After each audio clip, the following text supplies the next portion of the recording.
Hello friends, स्वागत है आपका हमारे YouTube channel GK with me में। तो आज की इस क्लास में हम पढ़ना शुरू करेंगे फंडामेंटल राइट्स के बारे में। जैसा कि आपको पता है कुछ जो फंडामेंटल राइट्स थे वो हमने पहले वाली क्लास में पढ़ लिए थे। आज की क्लास में हम उससे आगे जितने भी हमारे फंडामेंटल राइट्स रह गए हैं उन सब के बारे में पढ़ लेंगे। ये क्लास आपकी सभी एग्जाम के पॉइंट ऑफ व्यू से जरूरी रहने वाली है, चाहे आप कोई भी एग्जाम दे रहे हैं, चाहे आप हरियाणा का एग्जाम दे रहे हैं या कोई सेंटर लेवल का एग्जाम दे रहे हैं, सभी एग्जाम के पॉइंट ऑफ व्यू से जरूरी रहेगी। और फंडामेंटल राइट्स के टॉपिक में से एक क्वेश्चन जरूर आता है, तो आप इसको करके जाइएगा। ये बहुत इंपॉर्टेंट टॉपिक होता है, हर एग्जाम में इसमें से क्वेश्चन कहीं ना कहीं से पूछा जाता है। तो आपको पता होगा कि मैंने आपको आर्टिकल 12 से लेकर आर्टिकल 19 तक तो मैंने आपको पढ़ा दिया था, लेकिन ये जो हमारा इसके आगे वाला जो पार्ट रह गया था उसके बारे में अब हम जान लेते हैं। जैसे आर्टिकल 20 है, यहां पर मैंने लिखा है पहले आर्टिकल 20। आर्टिकल जैसा कि आपको पता है आर्टिकल 19 में हमने यहां पर स्वतंत्रता के अधिकार के बारे में जाना था। उसमें मैंने आपको बताया था, एक मैंने 19F बता दिया था। 19F आपका पूरी तरीके से खत्म हो चुका है, जिसमें संपत्ति को अर्जन करने का अधिकार था, इसको हमने हटा दिया है। यहां पर 19G आना था, जो मैंने आपको G बताया था, यानी कि G से क्या होगा, रोजगार की स्वतंत्रता होगी। जो G में आएगा वो आप रोजगार कर सकते हैं, तो आप इसको करेक्ट कर लेना। G में क्या आएगा, यहां पर जो भी रोजगार करने का मन करे आप क्या कर सकते हैं, कोई भी प्रोफेशन चूज कर सकते हैं। 19F इसमें नहीं आएगा। वैसे मैंने कमेंट सेक्शन में पिन भी कर दिया था, बट फिर भी आप इसको एक बार देख लेना, करेक्ट कर लेना। यहां पर लिखा है आर्टिकल 20। आर्टिकल 20 में क्या दिया गया है कि आप क्या होंगे, यहां पर अपराधों के दोष सिद्धि में क्या होगा, आपको संरक्षण मिलेगा। इसमें ऐसा कहा गया दोष सिद्धि, यानी कि उसमें क्या मिलेगा, कुछ कंजर्वेशन, संरक्षण दिया जाएगा। इसमें सिंपल सी बात यह है कि आपने जब क्राइम किया है आपको उसी क्राइम के समय वही सजा दी जाएगी। मान लीजिए आपने आज कोई क्राइम किया, ठीक है, और आपका जो क्राइम है वो सिद्ध नहीं हुआ है, और जब तक क्राइम सिद्ध नहीं होगा तो उसके लिए कुछ मतलब जैसे केसेस वगैरह चलते रहते हैं, तो आपका केस जो 5 साल तक चला। उसके बाद क्या हुआ, अब ये 5 साल के बाद में मान लीजिए जिस जो क्राइम आपने किया था उसके तहत आपको 1 साल की सजा थी, और आज उसी के लिए आपको 3 साल की सजा है, ठीक है। तो आज के टाइम में जो सजा है उसे नहीं माना जाएगा, और आप मान लीजिए आपके ऊपर जो केस था वो आपके ऊपर क्या माना गया कि आपने ये जो भी क्राइम है वो किया है, तो आपको क्या होगा, यहाँ पर जो क्राइम आपके ऊपर सिद्ध हो चुका है, और जो जिस समय में ये क्राइम किया था, आज से 5 साल पहले जो क्राइम किया गया था उसी की सजा आपको दी जाएगी। आज जो सजा है वो सजा का प्रावधान आपके ऊपर लागू नहीं होगा, जिस समय जो क्राइम किया है वही सजा आपको दी जाएगी, ठीक है।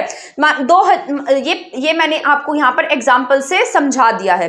तो यहाँ पर सीधी सी बात है कि आपको आज के समय की सजा नहीं मिलेगी, जिस समय जो क्राइम किया है वही सजा मिलेगी, और आपको एक क्राइम के लिए 2 बार सजा नहीं दी जा सकती। आपने एक क्राइम किया है तो आपको एक क्राइम की एक ही सजा मिलेगी, ठीक है। दोहरे दंड का प्रावधान इसमें नहीं है, मतलब आपको 2 बार किसी भी एक सजा के लिए दंड नहीं दिया जाएगा।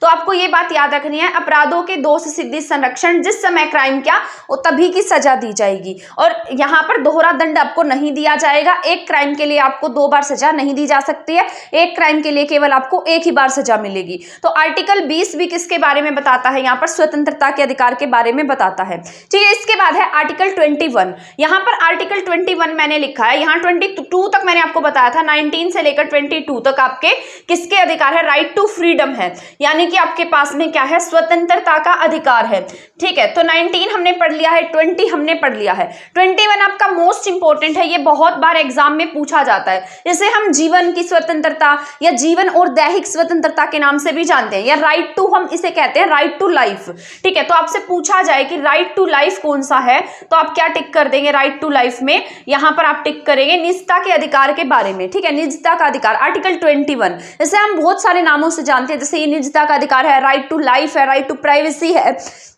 गरिमा में पूर्ण जीवन जीने का अधिकार है, क्योंकि ना इसमें बहुत सारे अमेंडमेंट वगैरह किए गए और बाद में इसमें बहुत सारी चीजों को ऐड किया गया, तो इसीलिए इसका जो नाम है वो अलग अलग रखा गया।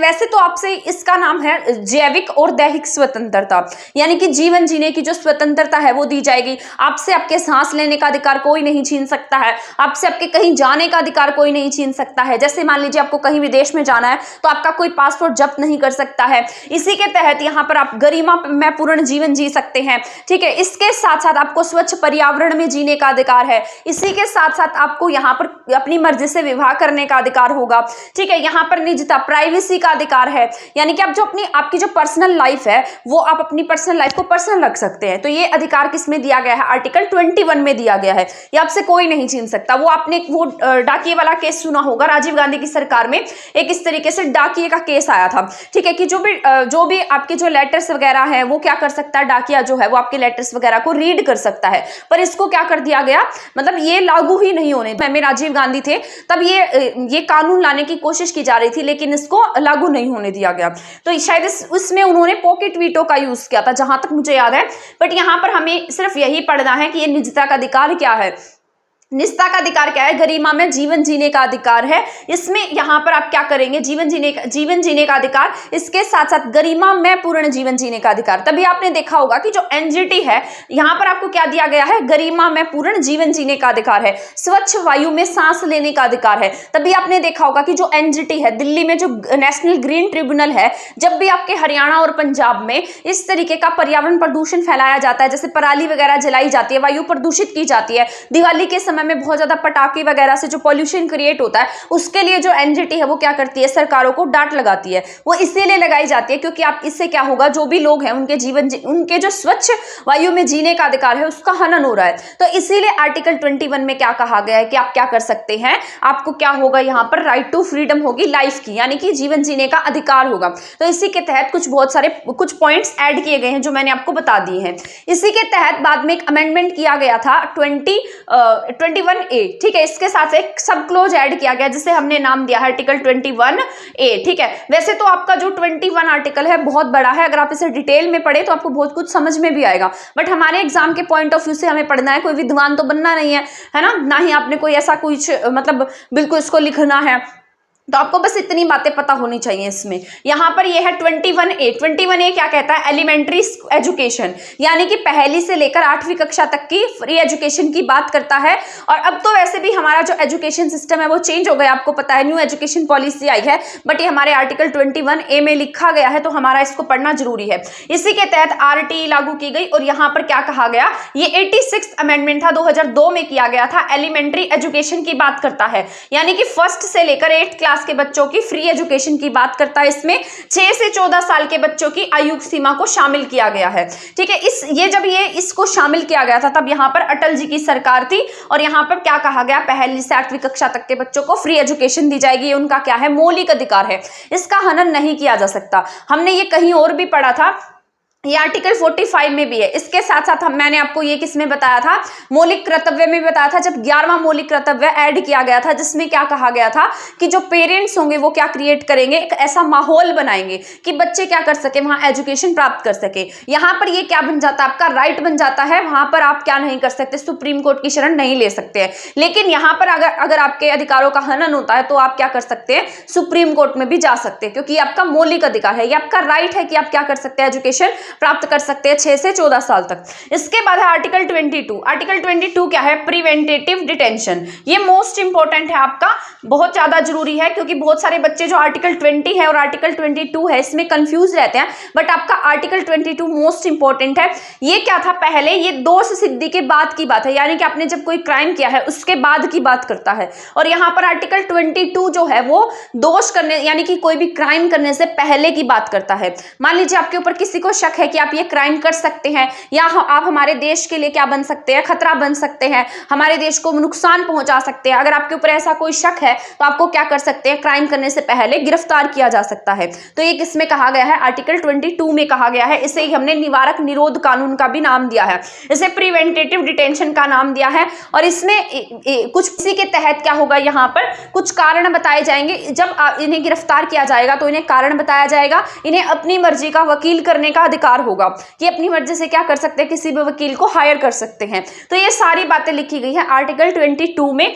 यहाँ पर क्या कहा गया है कि जिसे भी मान लीजिए जिस पर कोई शक था और उसे गिरफ्तार कर लिया गया और उसे 3 महीने तक क्या रखा गया, जेल में रखा गया है, ठीक है, मतलब निवारक, एक तरीके से नजरबंद करके रखा गया।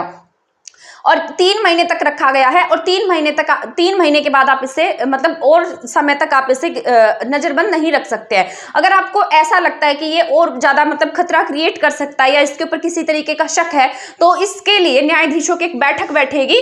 3 महीने से ज्यादा हिरासत में रखना है तो इसके लिए क्या होगा, कमेटी का गठन किया जाएगा। जब ये कमेटी इस पर साइन करेगी या फिर ऐसा कहेगी कि आप इसे और समय के लिए क्या कर सकते हैं, हिरासत में रख सकते हैं, तभी आप इसे क्या कर पाएंगे, नजरबंद कर पाएंगे। अदरवाइज 3 महीने के बाद में आपको इसे फ्री करना होगा। तो किसकी बात करता है, 3 महीने तक की बात करता है वकील। क्या तो आर्टिकल 22 में क्या क्या कहा गया है कि आपको क्या करना होगा, इसके लिए इसे कारण बताना होगा कि इसे क्यों गिरफ्तार किया गया है, साथ साथ इसे अपनी मर्जी के वकील करने का भी अधिकार होगा। तो ये सब है आर्टिकल 22 में। निवारक निरोध अधिनियम है, इसमें 3 महीने तक हम इसे क्या कर सकते हैं, नजरबंद रख सकते हैं। उसके बाद में कमेटी बिठाई जाएगी, कमेटी का गठन किया जाएगा। अगर कमेटी उसकी सहमति प्रकट कर देती है तो आप इसे और समय के लिए क्या कर सकते हैं, नजरबंद करके रख सकते हैं। तो ये था आपका आर्टिकल 22। इसके बाद यहां पर शुरू हो जाते हैं शोषण के विरुद्ध अधिकार। तो ये भी इंपॉर्टेंट है आपके, यहां तक हमने पढ़े हैं स्वतंत्रता के अधिकार जो आपके इंपॉर्टेंट रहने वाले हैं। आर्टिकल 19 से आर्टिकल 22 में क्या आता है आपका, यहां पर स्वतंत्रता का अधिकार आता है। अब हम पढ़ लेते हैं शोषण के विरुद्ध अधिकार, आर्टिकल 23 एंड आर्टिकल 24। ठीक है, ये भी आपके बहुत जरूरी हैं। यहां पर जैसे आर्टिकल 23 है, यहां पर क्या कहा गया आर्टिकल 23 में, ये शोषण के विरुद्ध अधिकार की बात करते हैं कि आप क्या नहीं करेंगे, किसी का शोषण नहीं कर सकते हैं, किसी को है शोषण के विरुद्ध अधिकार है, किसी के अधिकारों का हनन नहीं कर सकते हैं। इसमें क्या कहा गया है, मानव दुराचार, यानी मानव के साथ में कोई दुराचार नहीं किया जाएगा, बलात्श्रम नहीं कर सकते, बंधुआ मजदूरी नहीं करवा सकते हैं। तो यहाँ पर यही बातें कही गई हैं कि आप किसी भी व्यक्ति के साथ में मतलब किसी से जबरदस्ती काम नहीं करा सकते। आपने देखा होगा कि पहले बंधुआ मजदूरी कराई जाती थी, यानी कि मान लीजिए किसी व्यक्ति ने कोई साहूकार है, उससे कुछ पैसे उधार लिए हैं और वो उन पैसों को नहीं चुका पाया है, तो उसे पूरी लाइफ क्या करना होता था, एक तरीके से बंद कर उसके यहाँ पर काम करना पड़ता था, चाहे उसका मन है नहीं है, और उसके लिए उसे कुछ पैसा भी नहीं दिया जाएगा, सारी लाइफ वो क्या करेगा, उसके वहां पर काम करेगा। तो ये क्या थी, बंधुआ मजदूरी थी, जो कि बहुत गलत था। तो इसीलिए यहाँ पर क्या ऐड किया गया, हमारे मौलिक अधिकारों में बंधुआ मजदूरी को ऐड किया गया कि आपसे कोई भी बलात्संग नहीं करा सकता, बंधुआ मजदूरी नहीं करा सकता है, मानव दुराचार या फिर जैसे ह्यूमन ट्रैफिकिंग होती है, यानी कि मानव का जो भी व्यापार वगैरह होता है उस पर भी क्या लगाई गई है, यहाँ पर रोक लगाई गई है। क्योंकि आपने देखा होगा, अपनी हिस्ट्री पढ़ी होगी तो आपने देखा होगा कि अंग्रेजों के समय में क्या किया जाता था, इंसानों का व्यापार किया जाता था, बहुत कम मात्रा में क्या करते थे, उन्हें बेच दिया जाता था, फिर बाद में उनसे काम कराया जाता था, सारा दिन उनसे बहुत ज्यादा काम कराया जाता था। तो ये क्या था, उनके अधिकारों का हनन था। इसलिए हमारे संविधान निर्माताओं ने इसे आर्टिकल 23 में जगह दी और क्या कहा कि आप किसी से कोई बलात्संग नहीं करा सकते, जो मानव दुर्व्यापार है वो नहीं कर सकते हैं, मानव के साथ कोई बुरा व्यवहार नहीं कर सकते हैं, बंधुआ मजदूरी नहीं कर सकते हैं। तो ये सब है आपका आर्टिकल 23 में। इसके बाद हम पढ़ लेते हैं आर्टिकल 24 को। आर्टिकल 24 में बच्चों के लिए बात कही गई है कि यहाँ पर क्या नहीं कर सकते आप, जो बच्चे 14 साल से कम वर्ष के हैं, क्या है 14 वर्ष से कम। तो इसमें किसकी बात कही गई है, 14 ईयर से कम एज वाले बच्चों की बात कही गई है। इसमें कहा गया है कि जो भी बच्चे 14 साल से कम है उन्हें किसी ऐसे काम में नहीं लगाएंगे जिससे कि उनकी हेल्थ पर बुरा असर पड़ेगा। ठीक है, जैसे खनन का काम है, कारखाने का काम है, तो इन सभी कामों में, या बहुत ज्यादा खतरनाक काम है जैसे पटाखे वगैरह बनाने की फैक्ट्री है, चूड़ियां बनाने की फैक्ट्री है, वहां पर आप इन्हें नहीं लगा सकते हैं। ठीक है, तो ये सारी बातें आर्टिकल 24 में कही गई हैं कि आप 14 साल के कम बच्चे के तो आप 14 साल से कम आयु के बच्चे के साथ में क्या नहीं कर सकते, यहाँ पर उससे कोई भी खतरनाक काम नहीं करा सकते। जो खनन का काम होता है, माइनिंग का काम होता है, वहां पर नहीं लगा सकते हैं, किसी ऐसी फैक्ट्री में नहीं लगा सकते हैं जिससे उसकी हेल्थ पर क्या पड़े, बुरा असर पड़े। तो ये है आपका आर्टिकल 24। 23 में क्या कहा गया था, बलात्संग। 24 में क्या है, बच्चे से कोई भी काम नहीं करा सकते हैं। अब मान लीजिए आपके घर में ही कोई दुकान है, तो वहां पर क्या थोड़ी देर के लिए अगर बच्चा बैठ जाता है तो वो क्या नहीं माना जाएगा, उसके मौलिक अधिकारों का हनन नहीं माना जाएगा। बट अगर आप कुछ ऐसे काम करवाते हैं या फिर उससे मजदूरी वगैरह करवाते हैं जिस उम्र में आपको उसे पढ़ाना चाहिए, उस एज में आप उससे काम करा रहे हैं, तो आपके खिलाफ क्या हो सकती है, कार्रवाई हो सकती है। तो ये है आपका आर्टिकल 24। ठीक है, आई होप यहां तक आपको समझ में आ गए होंगे। 20 में हमने क्या पढ़ा है, यहाँ पर हमने अपराधों के लिए दोष सिद्धि, इसके बाद 21 में हमने राइट टू लाइफ पढ़ा है, इसके साथ साथ 21A में हमने राइट टू एजुकेशन पढ़ा पढ़ा है। इसके बाद 22 में क्या है, यहाँ पर प्रिवेंटिव डिटेंशन है, ठीक है। 23 एंड 24 शोषण के विरुद्ध अधिकार की बात करता है, 23 में बलात् श्रम है और 24 में जो बच्चे वगैरह है उनकी बात कही गई है। तो आई होप यहाँ तक के पॉइंट आपको समझ में आ गए होंगे। इसके बाद हम नेक्स्ट पढ़ लेते हैं 25 से लेकर 28। ये धार्मिक स्वतंत्रता के अधिकारों की बात करता है। आपको पता है कि आपका जो देश है वो कैसा है, यानी कि धर्म पंथ निरपेक्ष है। मैंने आपको जब प्रस्तावना पढ़ाई थी तब भी बताया था कि आपका देश कैसा है, पंथ निरपेक्ष है। आप किसी भी धर्म को मान सकते हैं, अपने धर्म को बचाने के लिए कुछ भी कर सकते हैं, यानी कि देश का क्या नहीं होगा, कोई भी धर्म नहीं होगा, लेकिन जो देश है वो सभी धर्मों की क्या करेगा, बराबर रिस्पेक्ट करेगा। तो यही किसका मतलब है, धर्मनिरपेक्ष का मतलब है। अब यहाँ पर आर्टिकल 25 में क्या कहा गया है, ये सभी इंपॉर्टेंट है। ये ऐसे होते हैं कि इनमें ना हमें हमेशा कंफ्यूजन रहती है कि पता नहीं कौन से में क्या था, तो इसको आप ध्यान से पढ़िएगा क्योंकि इनमें से एग्जाम में पूछा जाता है और फिर हम एग्जाम में इनमें कंफ्यूज रहते हैं कि पता नहीं कौन से आर्टिकल में क्या कहा गया था, ठीक है। तो इसके बारे में हम जान लेते हैं कि यहाँ पर हमने क्या लिखा है। तो यहाँ आर्टिकल 25 है, ये सभी किससे रिलेटेड है, धर्म से रिलेटेड है। यहाँ पर लिखा है आर्टिकल 25। आर्टिकल 25 में कहा गया है धर्म के अंतकरण की स्वतंत्रता, आचरण की स्वतंत्रता, प्रचार करने की स्वतंत्रता। यहाँ पर अंतकरण में आता है कि आप क्या कर सकते हैं, कुछ भी धारण कर सकते हैं। जैसे आपने देखा होगा कि जो सिख लोग होते हैं वो पगड़ी वगैरह पहन कर रखते हैं, कृपाण रखते हैं, उन्हें हेलमेट वगैरह पहनने के लिए भी नहीं कहा जाता है। तो ये क्या, उनके धर्म की स्वतंत्रता, उन्हें धार्मिक स्वतंत्रता दी गई है कि आप अपने धर्म के जो भी सिंबल्स वगैरह उनका यूज कर सकते हैं और अपने धर्म का प्रचार करेंगे, अंतकरण करेंगे। जैसे कृपाण है, पगड़ी है, जो भी आप पहनना चाहे, जैसे धर्म के अंतकरण की स्वतंत्रता है आपके पास में, आचरण करने की स्वतंत्रता, उसका प्रचार करने की स्वतंत्रता है। जैसे पगड़ी, कटार, कृपाण, ये सारी चीजें क्या कर सकते हैं, आप धारण कर सकते हैं। तो ये सब किसमें कहा गया, आर्टिकल 25 में कहा गया। तो याद रखना है 25 में क्या है, अंतकरण की स्वतंत्रता, आचरण करने की स्वतंत्रता और प्रचार की स्वतंत्रता।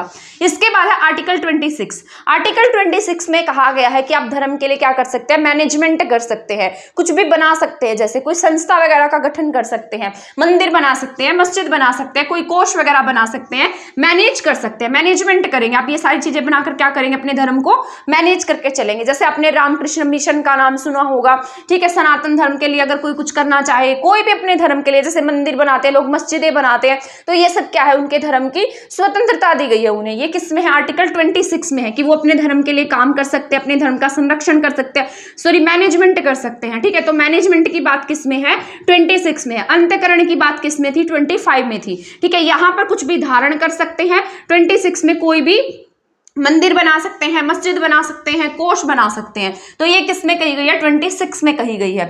इसके बाद हम बात कर लेते हैं आर्टिकल 27 की, जो इंपॉर्टेंट है, ठीक है। यहां पर ऐसा कहा गया है कि इसमें धर्म की वर्दी पर टैक्स नहीं लगेगा, यानी कि आप अपने धर्म को क्या कर रहे हैं, बढ़ाना चाहते हैं, धर्म का प्रचार प्रसार कर रहे हैं, धर्म की वृद्धि कर रहे हैं, ठीक है। 27 में कहा गया है कि धर्म की वृद्धि पर टैक्स नहीं लगेगा। जैसे आपने देखा होगा कि पहले क्या लगता था, कोई भी अपना धर्म जैसे जजिया कर लगता था, खैरात कर लगता था, ठीक है। तो ये सारे कर क्या थे, धर्म की वृद्धि पर रोक वगैरह लगाते थे। तो आप अगर आप इस धर्म को मानते हैं तो आपको ये टैक्स देना होगा, आप इस धर्म को मानते हैं तो आपको ये टैक्स देना होगा। अब आप चाहे हिंदू धर्म मानते हैं, चाहे सिख धर्म मानते हैं, चाहे मुस्लिम धर्म मानते हैं, किसी भी धर्म को मानते हैं तो आपको उसके ऊपर कोई भी टैक्स नहीं देना पड़ता है। तो पहले जो कानून थे उसको यहाँ पर खत्म किया गया कि आप क्या नहीं करेंगे, धर्म की वृद्धि पर कोई भी टैक्स नहीं देंगे, ठीक है। तो टैक्स की बात किस में कही गई है, आर्टिकल 27 में कही गई है, ठीक है। इसके बाद आर्टिकल 28, ये भी आपका मोस्ट इंपॉर्टेंट है, 28। इसमें शिक्षा संस्थानों में धार्मिक शिक्षा में उपस्थित होने पर क्या है, स्वतंत्रता की बात कही गई है। इसमें ऐसा कहा गया है, जैसे मान लीजिए आप कोई किसी एजुकेशनल इंस्टीट्यूट में जाते हैं और वहां पर आपसे जैसे गीता, रामायण या फिर कोई कुरान, ये इस तरीके के जो भी धार्मिक ग्रंथ है वो पढ़ाए जाते हैं, बट आप उन्हें नहीं पढ़ना चाहते तो आप क्या कर सकते हैं, उसके लिए मना कर सकते हैं कि मैं ये नहीं पढ़ूंगा, ठीक है। बट जनगण मन और राष्ट्रीय गान है, राष्ट्रीय गीत है, इन्हें आपको पढ़ना पड़ेगा क्योंकि ये धार्मिक नहीं है, ये देश के हैं, क्योंकि ये हमारे भारतीय होने का हमें गर्व महसूस कराते हैं, हमें भारतीय होने का आभास कराते हैं। तो ये सब किस में नहीं काउंट होते हैं, धर्म में काउंट नहीं होते हैं, ठीक है। बट जो आपसे आपके जो धार्मिक बुक्स है ना, वो आपसे कोई नहीं पढ़वा सकता। तो ये सारी बातें किस में कही गई हैं, 28 में कही गई हैं कि अगर आप चाहें तो उन्हें मना कर सकते हैं, आपके पास ये राइट है कि आप वो धार्मिक ग्रंथ नहीं पढ़ेंगे, ठीक है। तो ये सब किसमें है, 28 में है। तो यहां तक हमने धार्मिक स्वतंत्रता के बारे में जाना। सबसे पहले था 25 में अंतःकरण की बात थी, 26 में मैनेजमेंट की बात थी, 27 में टैक्स की बात है, 28 में हमने किसकी बात कही है, यहाँ पर एजुकेशनल इंस्टीट्यूट में कोई भी आपसे कोई भी जिस तरीके से धार्मिक पुस्तक है वो नहीं पढ़वा सकता है जब तक कि आपकी हाँ नहीं होती है। तो ये सब किसमें हमने पढ़ा, यहाँ पर जो धर्म के विरुद्ध जो स्वतंत्रता दी गई है, धार्मिक स्वतंत्रता है 25, 26, 27 एंड 28। तो यहाँ तक 28 तक हमने धार्मिक स्वतंत्रता के बारे में पढ़ लिया है। इसके बाद हम पढ़ते हैं अल्पसंख्यकों के अधिकार के बारे में। ये 29 और 30 में हमारे पास क्या है, अल्पसंख्यकों के अधिकार दिए गए हैं। तो यहाँ पर अल्पसंख्यकों के अधिकार में दो ही अधिकार हैं जो हमें अल्पसंख्यकों के अधिकार के बारे में बताते हैं, आर्टिकल 29 एंड आर्टिकल 30। ठीक है, यहाँ पर अल्पसंख्यक जो वर्ड है ना, इसकी व्याख्या जो है वो सुप्रीम कोर्ट ने की है, इसकी व्याख्या हमारे संविधान में नहीं दी गई है। ये बात याद रख लेना क्योंकि एग्जाम में पूछी गई है, इसलिए मैं आपको बता रही हूँ। यहाँ पर कहा गया है 29 में कहा गया है कि आप क्या कर सकते हैं, अपने हितों का संरक्षण कर सकते हैं। अब हितों में क्या आता है, जैसे भाषा है, लिपि है, संस्कृति है। तो यहाँ पर ये सारी बातें कही गई कि आप अपनी भाषा का संरक्षण कर सकते हैं, लिपि का संरक्षण कर सकते हैं, संस्कृति का संरक्षण कर सकते हैं, अपने कल्चर को बढ़ा सकते हैं। ठीक है, इसके लिए जैसे भाषा, लिपि और संस्कृति का क्या करेंगे, यहाँ पर 29 में संरक्षण कर सकते हैं। तो ये सब किस में कहा गया है, आर्टिकल 29 में कहा गया है। इसके बाद आता है आर्टिकल 30। आर्टिकल 30 में अल्पसंख्यक वर्गों के शिक्षा, संस्थान तथा प्रशासन का अधिकार। आपने देखा होगा कि बहुत सारे लोग मस्जिद चलाते हैं, मस्जिद मदरसे चलाते हैं। ठीक है, मदरसों में उनको उनकी शिक्षा दी जाती है, तो वहां पर उन्हीं के धर्म के लोग होते हैं। इसके साथ साथ जैसे क्रिश्चियन स्कूल्स है, तो वहां पर कौन होते हैं, क्रिश्चियन धर्म के लोग होते हैं, उनके लिए वहां पर सीटें रिजर्व होती हैं। ठीक है, तो वहां पर उन्हें क्या दिया जाता है, इस तरीके से उन्हें ज्यादा इंपॉर्टेंस दी जाएगी। इसके लिए आप कुछ भी नहीं कर सकते हैं। तो ये सब किस में कहा गया, आर्टिकल 30 में कहा गया है कि आप क्या कर सकते हैं, शिक्षा संस्थानों का प्रशासन कर सकते हैं। प्रशासन का मतलब क्या है कि वो आपके अंडर में आएगी। ठीक है, इसके तहत यहाँ पर आपको उनके शिक्षा संस्थानों में अल्पसंख्यक वर्गों के शिक्षा संस्थान तथा प्रशासन का अधिकार दिया गया है। यही बात है जो मैंने अभी आपको समझाई है। तो 29 और 30 दोनों आपको समझ में आ गई होंगे। यहाँ तक हमने सभी मौलिक अधिकार पढ़ लिए हैं। इसके बाद यहाँ पर 30 तक हमने पढ़ लिया। 31 आपको पढ़ने की जरूरत नहीं है क्योंकि 31 को हमारे संविधान से हटा दिया गया, उसमें वही संपत्ति वाला अधिकार था। इसके बाद हम जानेंगे 32 के बारे में, जो आपका बहुत इंपॉर्टेंट है। इसके बाद हमारे मौलिक अधिकार खत्म हो जाएंगे क्योंकि उसके बाद में जो सेना वगैरह के कानून आ जाते हैं उसके बारे में हमारा जानना जरूरी नहीं है। मौलिक अधिकारों का चैप्टर जो है वो 32 तक ही इंपॉर्टेंट रहता है और हमें 32 तक ही पढ़ना होता है। ठीक है, और यहीं तक हम पढ़ लेते हैं। इस तक हमारे जो मौलिक अधिकार हैं, जो मेन पॉइंट्स हैं, वो सारे के सारे कंप्लीट हो जाएंगे। 33, 34 इन सब में तो आपको वो बताया गया जिस तरीके से मार्शल लॉ लगेगा, सेना का कानून लगेगा, उनके अधिकार हमारे अधिकारों से कैसे अलग हैं, वो सब बातें उसमें कही गई हैं। तो हम 32 पढ़ते हैं, इसमें जो रेट्स दी गई हैं वो सब पढ़ लेते हैं। 32 बहुत इंपॉर्टेंट है तो उसके बारे में भी हम आज की क्लास में जान लेते हैं। आर्टिकल 32 लिख दिया है जो कि आपका इंपॉर्टेंट रहने वाला है। इसमें सभी रीट्स दी गई हैं कि आप क्या कर सकते हैं, यहाँ पर जो सुप्रीम कोर्ट है उसकी शरण ले सकते हैं। ठीक है, ये इसे क्या कहा जाता है, संवैधानिक उपचारों का संविधान। ठीक है, संवैधानिक उपचारों का अधिकार क्या कहते हैं इसे, संवैधानिक उपचारों का अधिकार, संवैधानिक उपचारों का अधिकार।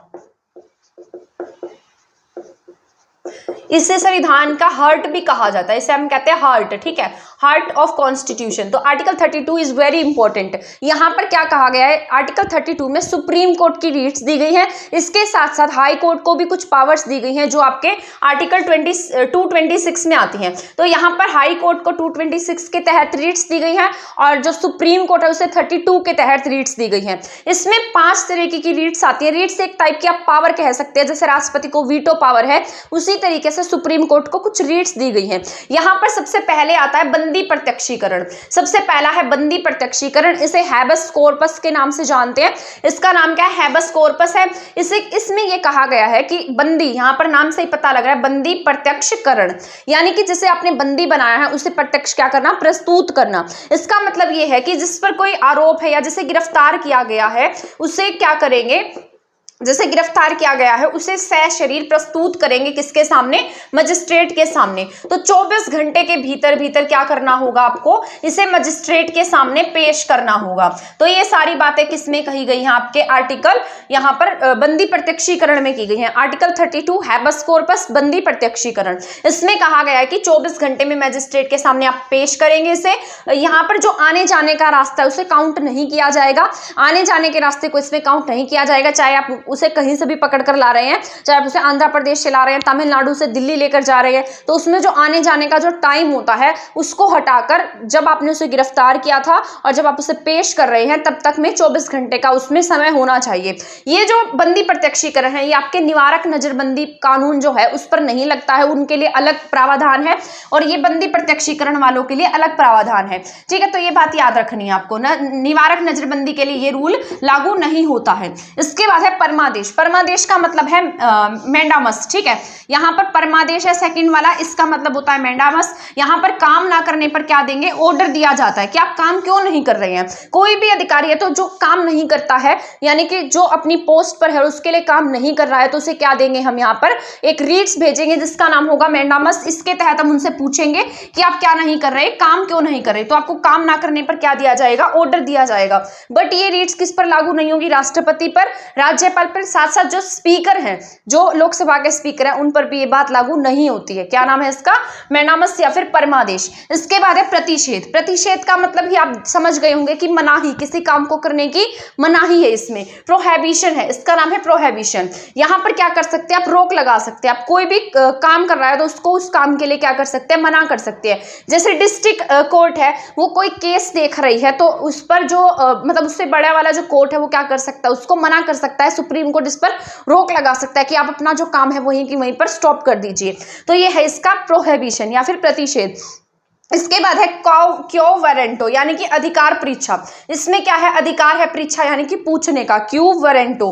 ठीक है, यहाँ पर क्या है, बाय व्हाट अथॉरिटी। यहाँ पर ये कहा जाता है कि जो भी अधिकारी होता है वो एक्स्ट्रा काम करने लगता है, अपनी पोस्ट से भी दूसरे की पोस्ट का काम करने लग जाए। मान लीजिए जिसके पास कोई पावर ही नहीं है और वो उस पावर के लिए काम कर रहा है, उस स्टेज के लिए काम कर रहा है, तो उससे क्या कहा जाएगा कि आप इसके लिए काम क्यों कर रहे हैं। आपसे पूछा जाएगा कि आपको ये राइट किसने दिया है, बाय व्हाट अथॉरिटी, किस अथॉरिटी से आप ये काम कर रहे हैं। तो ये सब किस में आता है, अधिकार परीक्षा में आता है, इसे ही क्यू वारंटो के नाम से जाना जाता है।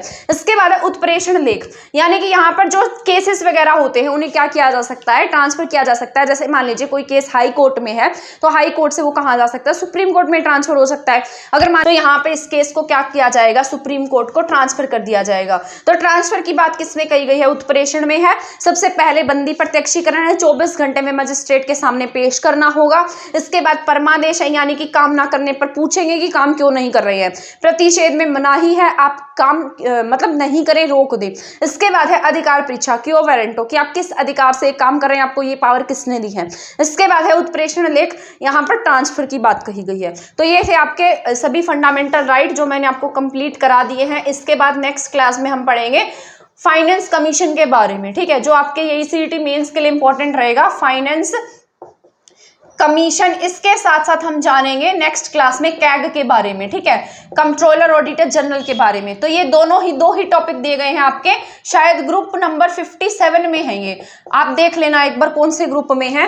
ठीक है, तो आपके एग्जाम के लिए ये वाली क्लास भी इंपॉर्टेंट रहेगी और वो क्लासेस भी इंपॉर्टेंट रहेंगी। तो बस इंडियन पॉलिटिक्स में तो इतना ही था, 2 क्लासेस और बनेंगी, इंडियन पॉलिटिक्स आपकी कंप्लीट हो जाएगी। डिजास्टर मैनेजमेंट में आज कंप्लीट करा दूंगी, बस एक ही क्लास रह गई है उसकी।